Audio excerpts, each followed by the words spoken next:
Este video es un crossover entre Cine con S de sonido y Detrás de la Banda. Detrás de la Banda son unos amigos que hablan sobre el sonido de películas en formato de podcast, por lo que la temática que hablaremos hoy estará aquí en video y en podcast en su cuenta. Vayan a oírla. Los sueños y el cine han coqueteado desde los inicios del séptimo arte. Muchos directores han querido transmitir en pantalla lo mismo que transmite un sueño en nuestras mentes. Es así que el cine siempre le ha envidiado algo a nuestros momentos de ensueño, y es la comprensión de todo lo que ocurre a nuestro alrededor sin que alguien deba mencionarlo. Es decir, en un sueño vos sabés que la persona que tenés al lado es tu amiga, aunque no la conozcas y aunque no haya ocurrido nada que te lo haya hecho saber. Algo que cualquier película desearía poder transmitir sin mostrar ni una sola imagen. Entonces, ¿cómo hace el cine para hacer entender sin mostrar? Para darnos una pista de que lo que vemos efectivamente es un sueño. Muchas veces mediante el sonido. Y hoy veremos cómo suenan los sueños en el cine. Esta relación es igual de grande que la vida del cine, lo que hace que explicar cómo suenan los sueños dentro de la pantalla grande sea bastante complejo. Pero nos enfocaremos en las generalidades que se han ido formando durante todos estos años. Empecemos por definir los sonidos y o recursos a grandes rasgos que suelen ser frecuentes en escenas donde los sueños o ambientes oníricos invaden la pantalla. Add the reality distortion filter. Love it. Sonidos en reversa.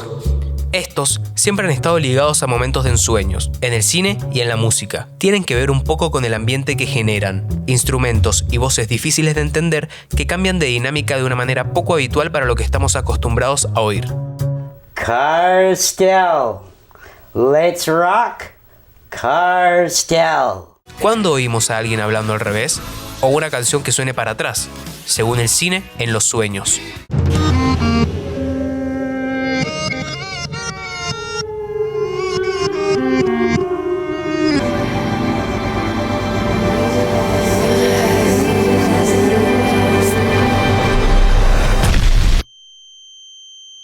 Reverbs que no encajan. La reverb es una pequeña permanencia del sonido una vez que la fuente original ha dejado de emitirlo, y ocurre gracias a las reflexiones de un recinto. Por ejemplo, esta voz suena de cierta manera cuando está dentro de la casa, y de otra manera cuando está afuera. La reverb nos hace entender el espacio de un lugar. Es por eso que en el cine los sueños suenan con una reverb diferente al recinto en el que están. Por ejemplo, escuchemos esto sin verlo.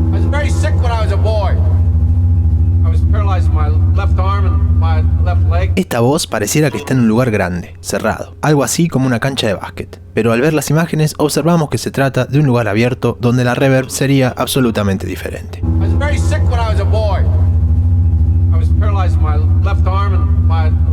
Esto es algo muy habitual en estas escenas oníricas, cambiarnos de lugar físico a partir del uso del sonido. Dad.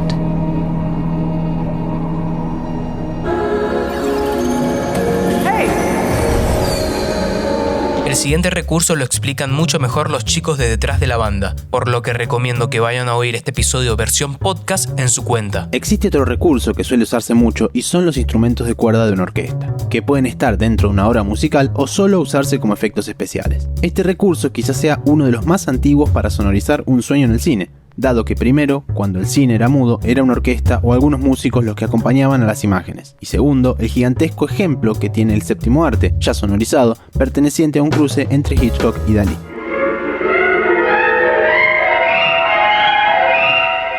Vale aclarar que no es la primera vez que veíamos un sueño en una película, pero sí quizás debe ser de las más importantes, y el tratamiento sonoro que tienen estas escenas de ensueño están completamente guiados por las cuerdas.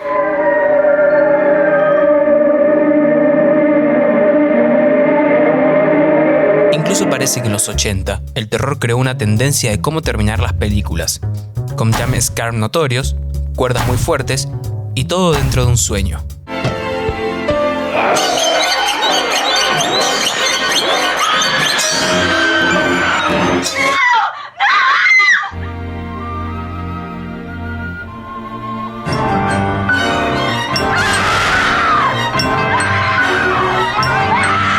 También dentro de lo que son las escenas de sueños, el sonido a veces juega un rol importante durante la transición al despertar.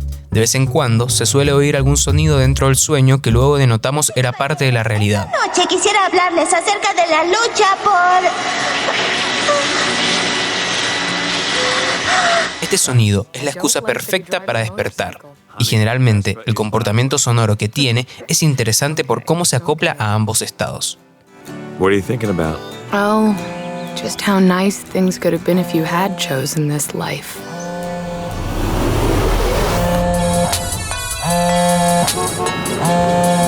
A grandes rasgos, estos serían los recursos sonoros los cuales generalmente están presentes en alguna escena onírica o de ensueño en alguna película. Pero es interesante ver cómo cada género suele usar diferentes recursos durante estas secuencias. Por ejemplo, las películas con un tinte más de comedia suelen agregar sonidos los cuales no son propios del contexto o de un personaje en particular. God, you're noteworthy. I just live by the ABCs. Adventurous, brave, creative. That's everything I want in a man. My man. Hey, my man, you still there? Lo interesante que tiene este recurso es que, si bien una comedia puede tomarse algunas libertades en cuanto a lo verosímil de alguna de sus escenas, usar un sonido que no va con el tono del resto de la película nos hace pensar rápidamente que estamos viendo un sueño o alguna alucinación. You got it.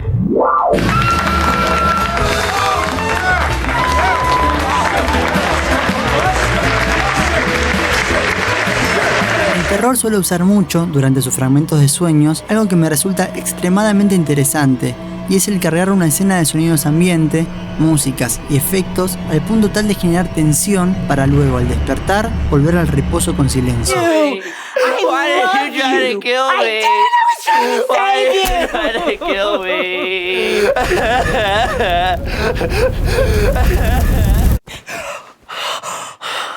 Este recurso es extremadamente usado y funciona, ya que el cambio tan abrupto de una escena a la otra, de tensión a reposo, de sueños a realidad, está muy marcado por el sonido mismo.